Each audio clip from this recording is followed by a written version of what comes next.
L'antibiorésistance, c'est la capacité des bactéries à résister aux antibiotiques. Ce phénomène, il est croissant, il est de plus en plus fréquent et les bactéries qui initialement résistaient à une espèce d'antibiotique sont capables de développer des résistances, des multirésistances et il existe actuellement des bactéries qui résistent à toutes les antibiotiques actuels. Et donc on se retrouve dans une situation comme si on n'avait pas d'antibiotiques. D'après l'Organisation mondiale de la santé, l'antibiorésistance pourrait être la première cause de mortalité en 2050 et malheureusement on peut imaginer que ça pourrait être la prochaine pandémie. Les gens clairement sont pas informés. Il y a un siècle, une simple coupure, si elle s'infectait, pouvait coûter la vie. Puis, Alexander Fleming a découvert la pénicilline, ouvrant ainsi l'ère des antibiotiques. Ces médicaments ont bouleversé la médecine, éradiquant des fléaux comme la tuberculose, le typhus ou encore la peste. Mais voilà, leurs usages massifs a un revers, les bactéries s'adaptent, devenant résistantes, et nos armes les plus précieuses contre les infections perdent leur efficacité. C'est ce qu'on appelle l'antibiorésistance. Il y a un siècle, une coupure pouvait coûter la vie, et demain, cela pourrait redevenir vrai. L'OMS tire la sonnette d'alarme. En 2050, l'antibiorésistance pourrait tuer 10 millions de personnes. C'est plus que le cancer, plus que la pollution de l'air et 2 fois plus que le Covid pendant sa pire année. Et ce n'est pas une menace lointaine.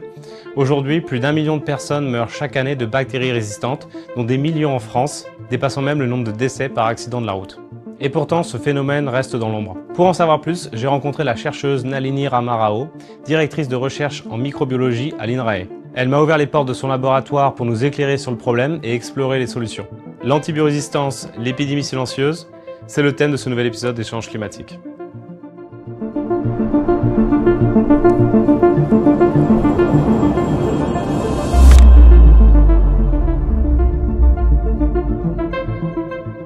Bonjour Nalini Ramarao. Bonjour. Est-ce que tu peux nous expliquer ce que c'est qu'une bactérie ?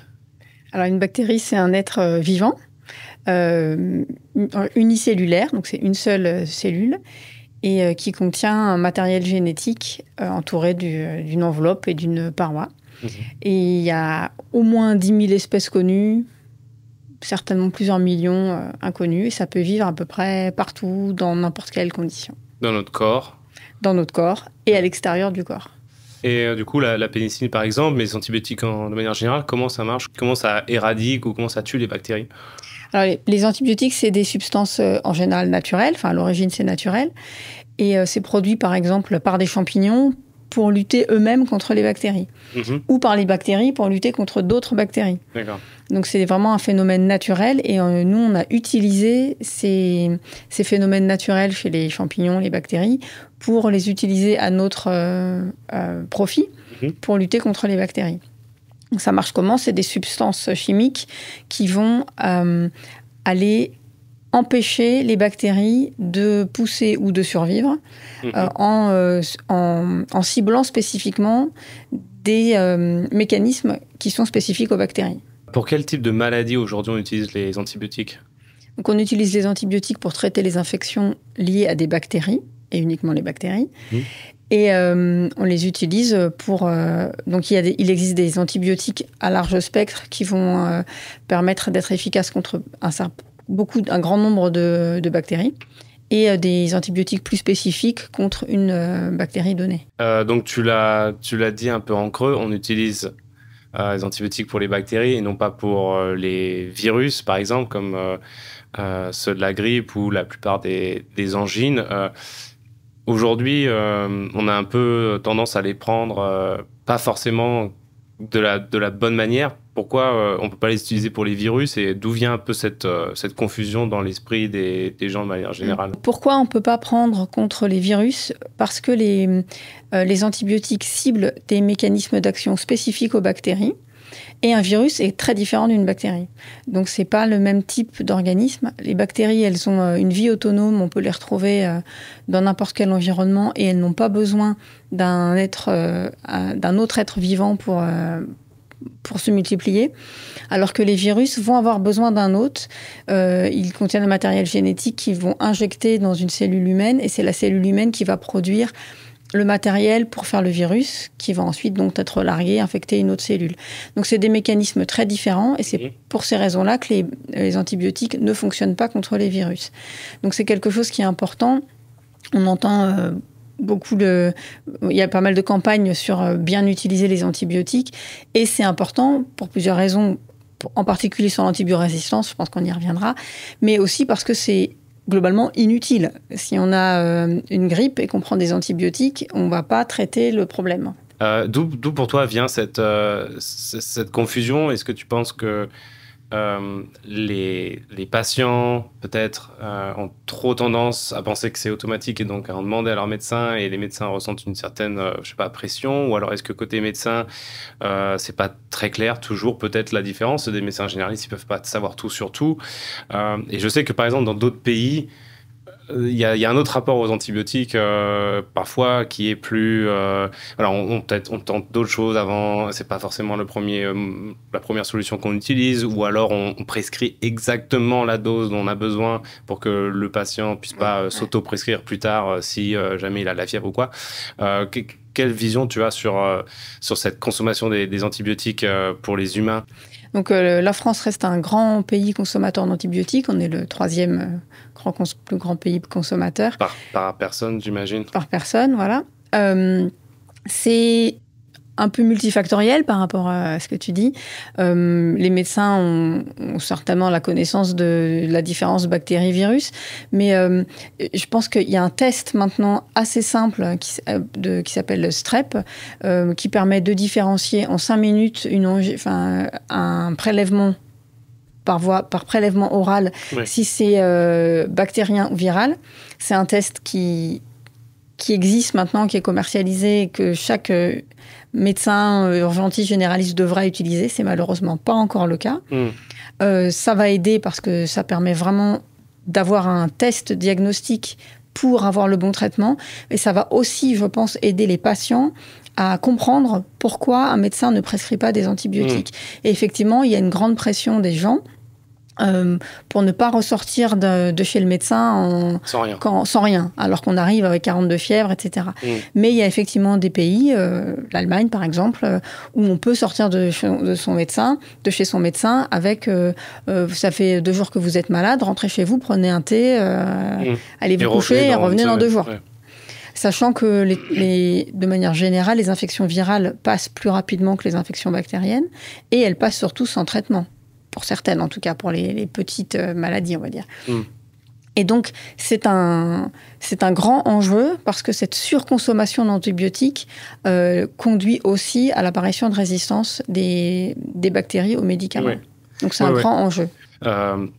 Et donc, on en ingère par le biais en réponse à nos maladies, mais on en ingère aussi dans notre alimentation.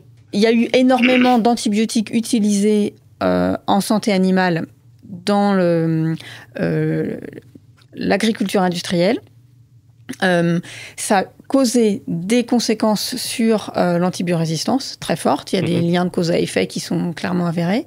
Mais en France, depuis 10 ans, l'utilisation des antibiotiques préventive est interdite. Et ça a énormément contribué à la baisse de l'antibiorésistance en France. Donc, à l'heure actuelle, il est interdit d'utiliser des antibiotiques de manière préventive comme hormone de croissance, par exemple, enfin comme facteur de croissance, pardon. Ce qui était le cas avant. Maintenant, les antibiotiques... C'est-à-dire, avant que la bête soit malade, on lui donne des antibiotiques pour être sûr qu'elle ait une croissance normale, c'est ça? Oui, voire même pour augmenter sa croissance. Ça faisait partie de son alimentation. Ça faisait partie de son alimentation de base. Donc, effectivement, il y a eu une énorme consommation d'antibiotiques en élevage agricole. Ouais. Maintenant, l'utilisation des antibiotiques est restreinte au transport de masse et quand les animaux sont malades. D'accord. Donc ça a drastiquement diminué. Il y a eu des grandes campagnes de prévention chez les agriculteurs qui ont vraiment suivi le jeu. Et il y a une grande baisse de l'utilisation des antibiotiques et donc de l'antibiorésistance dans le secteur animal. Donc pour reprendre la question initiale, est-ce que maintenant il y a des résidus d'antibiotiques? Les valeurs n'ont rien à voir avec ce qu'on pouvait avoir il y a 20 ans en termes d'utilisation déjà à la base. D'accord. Donc, on va parler du cœur du sujet, de l'antibiorésistance. Est-ce que tu peux nous expliquer ce que c'est, la nature du phénomène et pourquoi c'est grave? Donc, l'antibiorésistance, c'est la capacité des bactéries à résister aux antibiotiques et elle est multifactorielle. Donc, la capacité en elle-même, c'est la capacité des bactéries à faire des mutations, à avoir des porines qui vont éliminer l'antibiotique. Des porines? Des porines, c'est des trous dans sa paroi qui vont permettre d'évacuer les corps étrangers. Okay. Donc elles se défendent en gros. La grande capacité des bactéries, c'est surtout la mutation. Elles font des mutations de manière un peu spontanée et d'autant plus quand elles subissent une pression.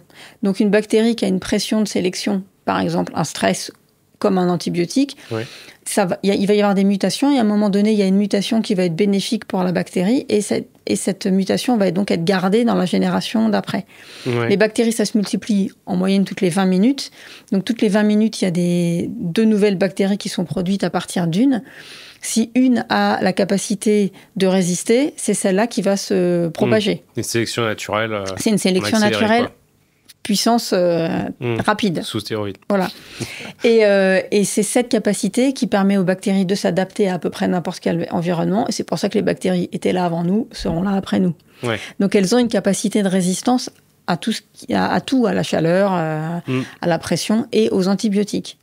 Donc c'est ça leur capacité de résister.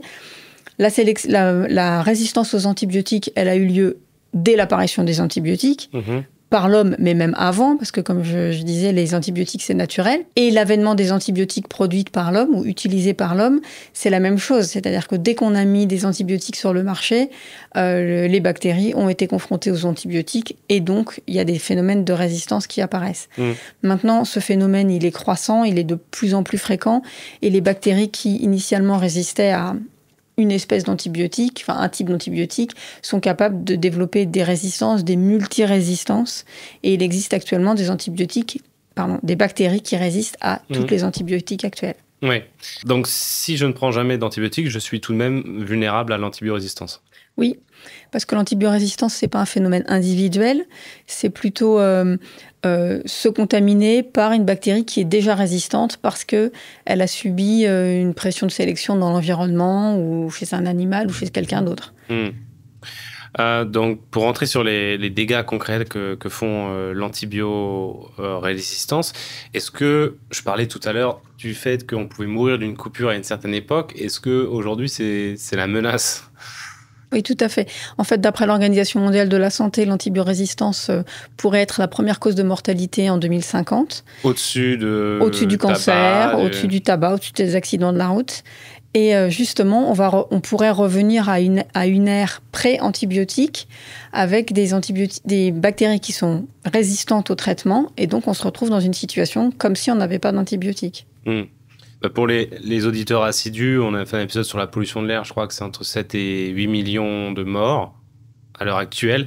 Là, l'OMS prédit, si je ne dis pas de bêtises, 10 millions de morts en 2050 à cause de l'antibiorésistance. Et aujourd'hui, est-ce qu'on peut évaluer les dégâts de l'antibiorésistance ? De l'antibiorésistance, oui. Donc, les chiffres de l'antibiorésistance actuelle, c'est en France entre 5 et 7 000 morts par an de manière annuelle, et dans le monde, 70 000. Ouais.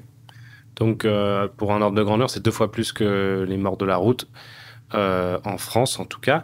Et sur le profil des victimes, est-ce que c'est plutôt des personnes âgées, fragiles, ou ça peut toucher tout le monde ? En fait, ça touche tout le monde. L'antibiorésistance, ça peut vraiment toucher tout le monde, parce que si on est contaminé par une bactérie qui résiste à toutes les antibiotiques, on a un problème de traitement. Maintenant, évidemment, notre système immunitaire, c'est quand même la première barrière contre les bactéries. Avant les antibiotiques viennent à se compléter ce mécanisme de défense. Donc, si on a un système immunitaire qui est affaibli, on est d'autant plus vulnérable à n'importe quelle infection. Oui, bien sûr. Donc, en préparant cet épisode, j'ai cru comprendre qu'il y avait des pays qui étaient plus touchés que d'autres, et notamment certains pays en Afrique. Oui. Alors, effectivement, par exemple, en Afrique subsaharienne, le taux de mortalité est 4 fois plus élevé qu'en France, dû à un plus grand nombre d'infections bactériennes et moins d'accès aux traitements et aux soins, et une moins grande hygiène. Donc, en fait, les pays en voie de développement, ils sont touchés à 2 niveaux. D'une part, parce que les gens vont être plus confrontés à des infections bactériennes, par exemple dans l'eau contaminée, dans l'alimentation, dans l'environnement, et moins d'accès au traitement. Et par ailleurs, il y a aussi une plus grande propagation de l'antibiorésistance dans ces pays. Pour plusieurs raisons. On reviendra peut-être côté environnement, mais par exemple en Inde et en Chine, où c'est les pays producteurs d'antibiotiques, il y a des fortes quantités de résidus antibiotiques aux sorties d'usines dans les rivières, ce qui fait que le taux d'antibiotiques présent dans l'eau est très très élevé et va induire de la résistance locale, ce qui fait que toutes les bactéries deviennent résistantes aux antibiotiques dans les lieux où on produit nos antibiotiques. Ouais. Donc les gens ensuite vont se trouver contaminés avec des bactéries résistantes aux antibiotiques, ce qui va faire augmenter le risque. Et puis on parlait des usages non optimaux en France, mais dans certains pays, il y a carrément pas besoin d'ordonnance, je crois. Voilà. Alors, en termes de prescription, je dirais qu'à l'hôpital, c'est à peu près égalitaire, enfin, en fonction des zones, mais parce qu'on va avoir des tests microbiologiques qui vont permettre de faire des bons diagnostics et d'aller donner des antibiotiques. Par contre, en ville, les réalités sont complètement différentes. Donc, en France, on est effectivement un pays consommateur d'antibiotiques, mais dans les pays en voie de développement, on a accès à des médicaments qui sont pas forcément performants, du marché noir, utilisés sans prescription. Donc, on augmente encore plus les risques. Donc on a un peu vu avec le Covid à quel point un virus pouvait se propager à travers le monde. Là, tu disais que l'antibiorésistance est un phénomène mondial et puis on se prête un peu les bactéries antibiorésistantes. Là, c'est un peu le même phénomène, c'est-à-dire que si ça touche une région du monde, à terme, on peut l'imaginer être ces bactéries antibiorésistantes, et donc le problème de l'antibiorésistance de manière générale peut se propager aussi à travers le monde. Oui, tout à fait. Et malheureusement, on peut imaginer que ça pourrait être la prochaine pandémie, la pandémie de demain, les bactéries résistantes aux antibiotiques, parce que c'est des bactéries qui se propagent, qui se transmettent. C'est très résistant, comme on a vu, à pas mal d'environnements. Et elles peuvent aussi transiter par la voie orale dans notre microbiote. On sait à l'heure actuelle que un touriste qui revient d'Inde a 100% de chance de revenir avec une bactérie résistante aux antibiotiques, qui du coup pourra transmettre son gène de résistance si on est infecté par un staph en rentrant. Donc par exemple, ça c'est vraiment un moyen. C'est pas le chien, c'est le...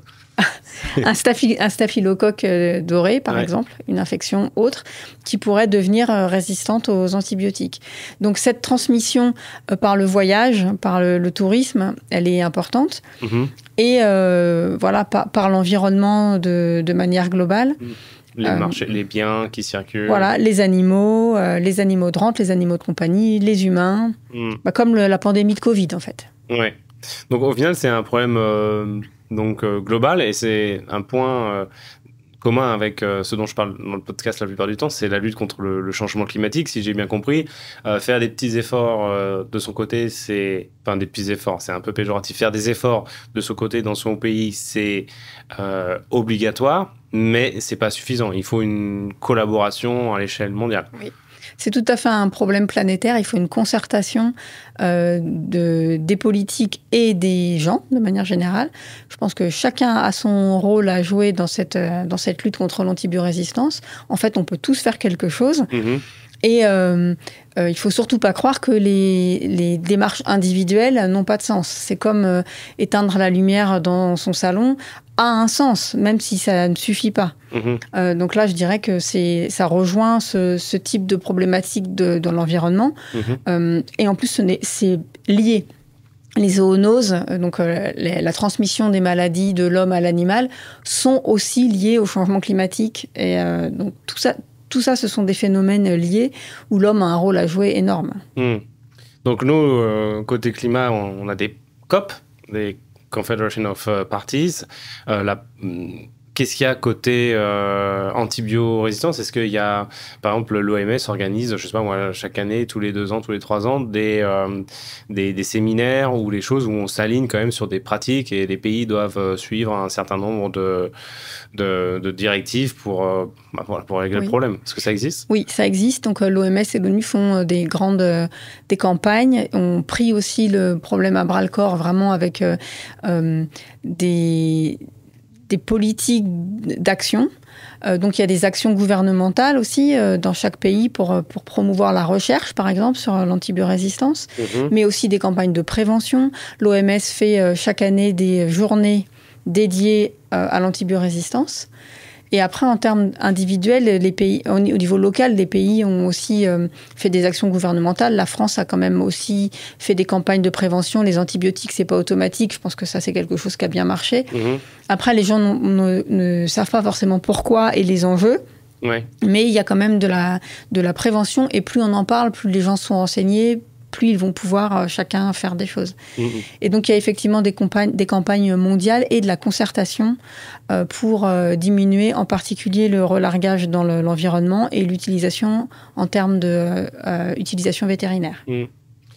Donc, tu parlais de recherche et développement. J'ai entendu que dans les laboratoires privés, cette recherche était... Enfin, ils mettaient de moins en moins d'argent dans la recherche d'antibiotiques. Est-ce que c'est vrai ? Oui. Et pourquoi ? Alors, c'est vrai pour plusieurs raisons. D'abord parce qu'avec l'avènement des antibiotiques, ça a été quelque chose qui a bien marché. Donc, il y a eu des grandes entreprises qui ont financé la recherche et le développement des antibiotiques, qui ont été très efficaces. Il faut quand même rappeler que les antibiotiques, ça sauve des millions de vies encore maintenant. C'est vraiment une valeur précieuse. Même s'il y a de la résistance, ça reste un traitement très efficace. Donc, il y a eu un grand investissement des grandes boîtes pharmaceutiques qui ont arrêté pour plusieurs raisons. Un, parce qu'il y avait des antibiotiques, donc c'était plus tellement la peine de le faire. Et la prise en compte de l'antibiorésistance, c'est relativement récent. Donc il y a une recrudescence de la recherche dans ce domaine.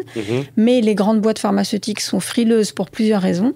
Et la première raison, elle est financière, parce que le pas de temps de la recherche et développement pour produire le médicament est très long.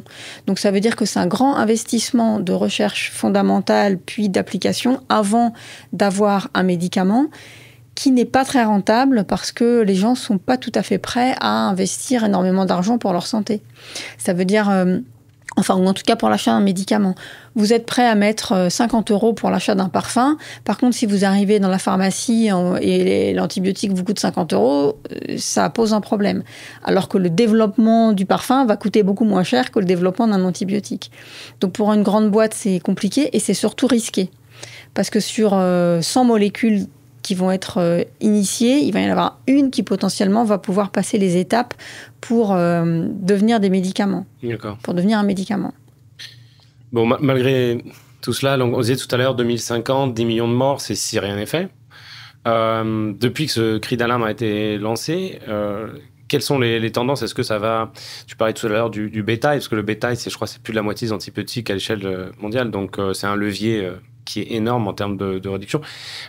Quelles sont les tendances qu'on voit aujourd'hui pour les animaux, pour les humains en France? Tu as déjà un peu répondu à cette question, en Union européenne et plus globalement sur Terre.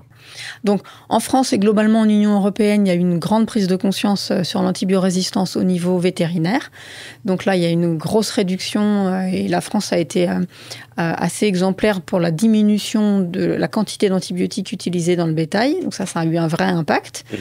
Dans le monde, c'est plus compliqué parce que on voit bien que dans les pays en voie de développement, l'utilisation des antibiotiques, ça reste quelque chose de très conséquent et plus difficile à contrôler. En termes d'environnement, les problèmes sont vraiment dans les pays producteurs, en particulier l'Inde et la Chine, où ça reste problématique. Mais les pays européens ou occidentaux, de manière générale, ont un grand rôle à jouer parce que c'est eux les consommateurs des antibiotiques produits là-bas.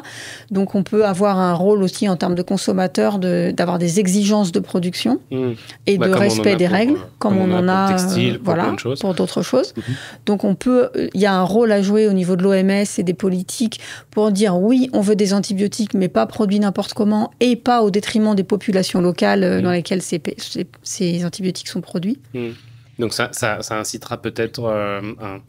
Ça impliquera, je veux dire, peut-être un coût un peu plus élevé des antibiotiques qui aujourd'hui coûtent très peu cher en France. Oui. Éventuellement, c'est possible. Peut-être, mais je pense qu'il y a une réelle prise de conscience. Les gens sont aussi capables, par exemple, de dire on veut de la bonne viande élevés dans des bonnes conditions, avec un bien-être animal. Je pense que maintenant, il y a une vraie prise de conscience collective qui fait que ça fait remonter la chaîne jusqu'à la production. Pour les antibiotiques et les médicaments, c'est la même chose. On peut être exigeant sur les conditions de production. Donc, on a commencé à brosser quelques solutions, quelques pistes. Donc, ça, sur le traitement des eaux, etc., des usines, évidemment, c'est très intéressant et c'est un peu dingue que ça soit pas encore fait. Sur le bétail aussi. Est-ce que tu peux peut-être nous parler d'autres solutions? On parlait de la recherche et développement. Qu'est-ce qu'on cherche, en fait? Il y a effectivement une recrudescence de projets, une augmentation de projets liés à cette recherche sur les bactéries et les bactéries résistantes et des solutions. Les solutions, elles sont multiples. On peut voir vraiment ça sur plusieurs panels. Je pense que toutes les recherches sont utiles et complémentaires. On n'a pas une solution miracle. Donc maintenant, il y a la prise en compte du microbiote intestinal qu'on n'avait pas auparavant, qui est une voie importante à prendre en considération, et pour le développement de nouvelles molécules, mais aussi pour le développement de solutions, avec des probiotiques, la consolidation du microbiote, ça c'est une piste. Donc ça c'est pour se défendre, pour qu'on n'ait pas besoin de prendre d'antibiotiques, c'est ça ou... C'est pour des alternatives, effectivement. Alors. C'est des alternatives aux antibiotiques, avec d'autres mécanismes de défense. Une alternative aux antibiotiques, c'est aussi la phagothérapie. Donc, la phagothérapie, c'est l'utilisation des phages. Les phages, c'est des petits virus naturels contre les bactéries. Donc, c'est des mécanismes naturels qui vont cibler les bactéries. Et donc, l'idée, c'est d'utiliser les phages à nouveau à notre avantage pour aller cibler les bactéries. Donc ça, c'était assez à la mode, entre guillemets, il y a quelques années, parce que ça paraissait être un peu la solution un peu miracle, puisqu'il n'y avait pas d'antibiorésistance, je crois, pour ça. Et pourquoi aujourd'hui, il n'y en a pas encore sur le... Alors, je sais bien qu'un médicament, c'est 10-15 ans, mais voilà, pourquoi on n'en voit pas trop le bout? Alors, il y a eu à un moment donné des grandes études qui ont été faites, en particulier en France aussi, à l'Institut Pasteur avec les phages. Ça a un peu périclité pour des raisons diverses et variées, mais aussi parce que ça n'a pas, peut-être à un moment donné, attiré suffisamment d'engouement et peut-être de financement. Ça revient. Et il y a aussi des pays de l'Est qui ont développé cette technologie, et je sais qu'on envoie dans certains pays des patients en traitement. Quand ils sont en fin de traitement, on n'a pas d'autre solution. Les États-Unis envoient aussi pas mal de patients là-bas, par exemple, pour faire des tests. En Europe, ça revient beaucoup. Il y a eu une grande étude européenne qui a été faite sur la phagothérapie. Donc c'est, je dirais, en cours de développement. Ça pose aussi des problèmes éthiques parce que c'est considéré comme des OGM, donc des organismes génétiquement modifiés, parce qu'il faut modifier ces phages pour qu'ils aillent cibler ce qu'on veut. Donc ça pose des problèmes de développement. D'accord. Mais je pense que c'est une technologie d'avenir qui a une vraie place dans le développement de solutions. D'accord. Est-ce que tu peux nous parler de ton travail à toi et à ton équipe et ce que vous cherchez à accomplir, où vous en êtes?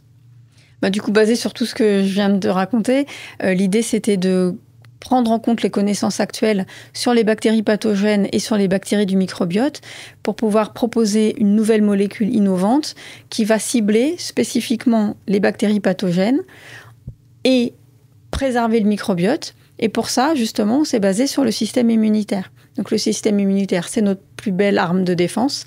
Et donc l'idée de départ, c'était comment on peut trouver une solution qui va désarmer les bactéries pathogènes et permettre au système immunitaire de faire son travail correctement. D'accord. Et donc ça, c'est notre solution. On a identifié une protéine qui est présente chez toutes les bactéries et qui a comme rôle d'aider la bactérie à lutter contre le système immunitaire.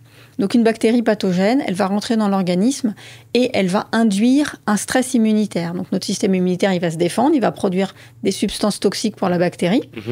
Et la bactérie va produire en retour des substances pour se défendre. Et ce qu'on fait, c'est qu'on inhibe la capacité des bactéries à résister au système immunitaire. Donc, on a identifié cette protéine, on a identifié des inhibiteurs de la protéine. Et quand on met en place ces inhibiteurs, la bactérie n'est plus capable de résister au système immunitaire. Et donc, le système immunitaire fait son job. Et comme les bactéries du microbiote ne stimulent pas le système immunitaire, elles sont protégées contre ce nouveau médicament. Parce qu'elles ne sont pas considérées comme un corps étranger, quoi. Voilà, parce que notre système immunitaire, il s'adapte à notre microbiote dès notre conception. Il y a un dialogue qui est fait et notre système immunitaire est capable de différencier nos bactéries du microbiote, qui sont nos bactéries qui vont nous aider dans notre santé, dans notre digestion et à lutter contre les bactéries pathogènes.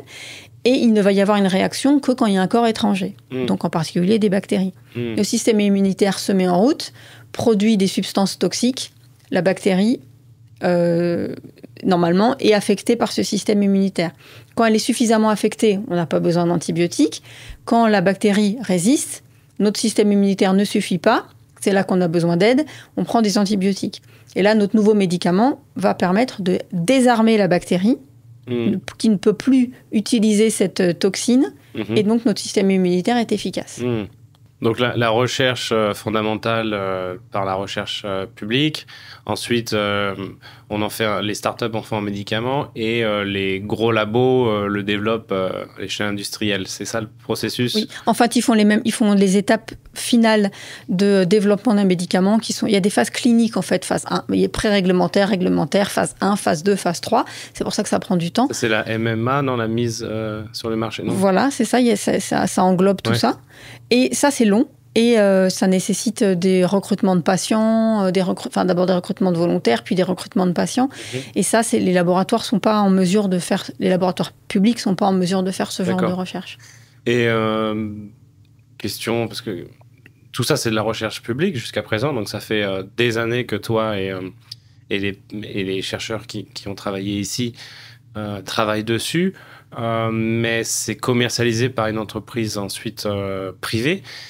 Comment l'État s'y retrouve, en fait? Comment on s'y retrouve, nous? Oui. Alors, je pense que c'est très complémentaire. En fait, on peut pas... Chacun a ses spécialités et ses compétences, et on peut pas tout faire. Donc, les laboratoires de recherche ont vraiment la vocation à développer des concepts, chercher des choses, chercher des mécanismes. C'est pour ça que c'est très important de laisser la liberté aux chercheurs d'aller fouiller et farfouiller des mécanismes qui, pour le grand public, peuvent paraître obscurs, pour les politiques éventuellement aussi. Et la recherche n'a pas forcément une utilité, une finalité à un instant T. Moi, je vais prendre l'exemple du microbiote. Il y a 40 ans, quand il y avait une poignée de chercheurs qui travaillaient sur les bactéries qu'on avait dans notre intestin, ils étaient un petit peu vus comme les chercheurs fous qui tripatouillent dans du caca, pour appeler un chat un chat. Et donc, il n'y avait pas beaucoup de financement. On disait, mais qu'est-ce qu'ils fabriquent? Et puis, 20 ans plus tard, on s'aperçoit que cette recherche était fondamentale pour comprendre des mécanismes qui sont essentiels à la santé et qui permettent de développer des médicaments plus tard.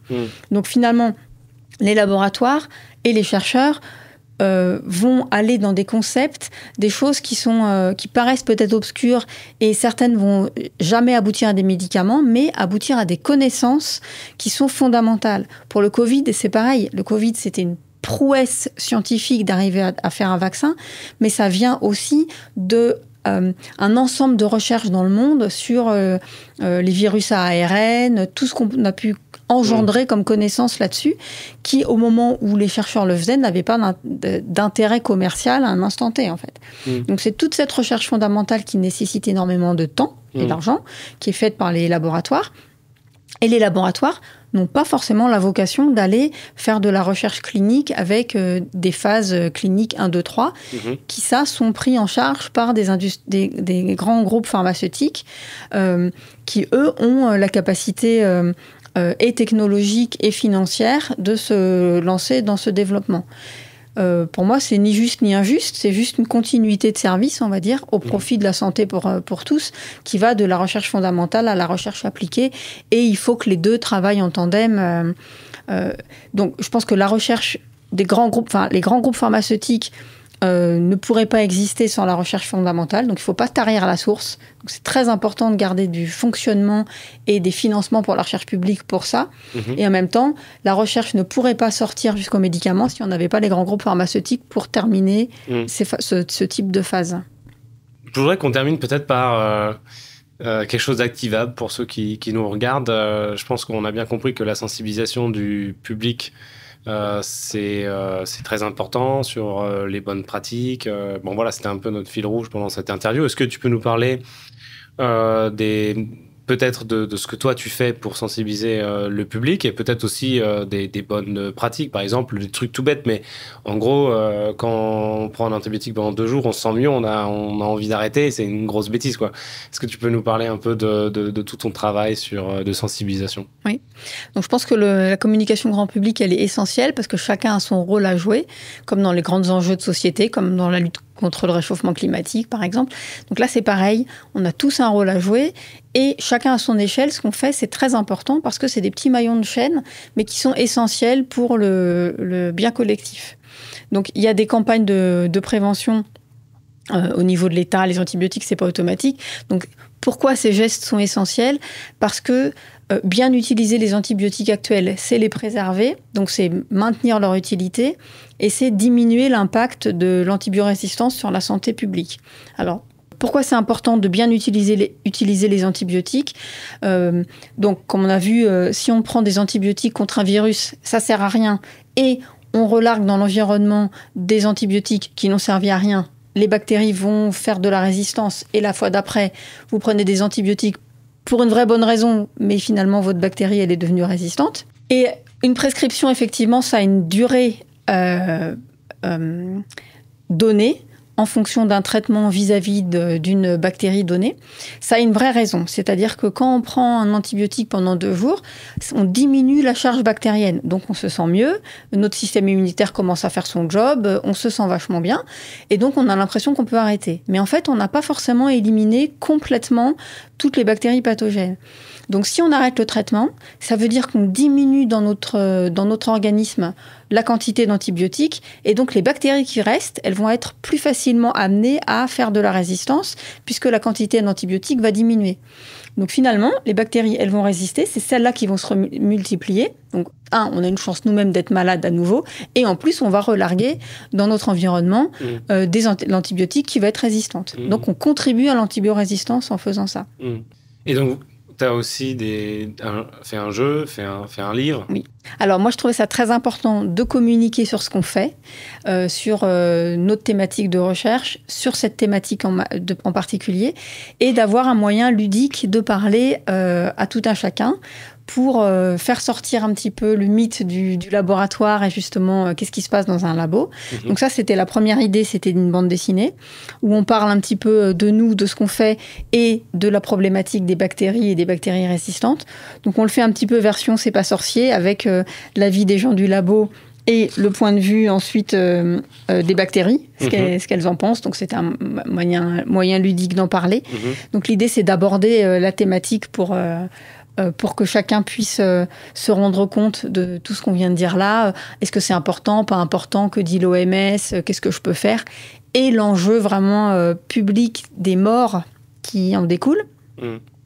Et l'idée aussi, c'était d'avoir un moyen plus interactif de communiquer avec le grand public. Donc, comme je fais pas mal d'actions dans les écoles et à la fête de la science, Pint of Science, des choses comme ça, je voulais un support ludique. Et donc, on a créé avec Mathilde Lenoir un jeu de société qui prend les illustrations de la bande dessinée. Donc, on a fait avec une dessinatrice qui s'appelle Claire Fouquet donc qui parle de ça. Donc, on représente une équipe de recherche et c'est un jeu coopératif dont l'objectif est de lutter contre les bactéries qui se propagent et qui deviennent de plus en plus résistantes aux antibiotiques.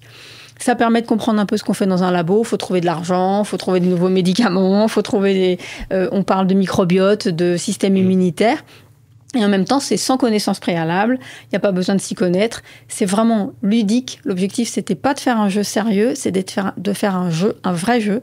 Donc, c'est pour ça qu'on l'a construit comme tel. On l'a présenté à des festivals de jeux. On a même gagné, on était finaliste des festivals du jeu de Rouen et de Lacanau. pour le côté mécanistique du jeu, donc c'est un deck building coopératif. Donc l'idée, c'était vraiment de pouvoir jouer et en même temps de jouer sur une thématique intéressante où on peut apprendre des choses. Merci beaucoup de Nalini Ramarot de venir en parler. Si les gens qui nous écoutent veulent partager la vidéo pour augmenter la sensibilité du public, éventuellement aussi aller sur ton site internet que je mettrai en description pour se procurer le livre, la boîte, le jeu. En plus, ça finance la sensibilisation à ce problème, donc c'est pour une bonne cause. Encore merci. Merci beaucoup. À bientôt. Au revoir.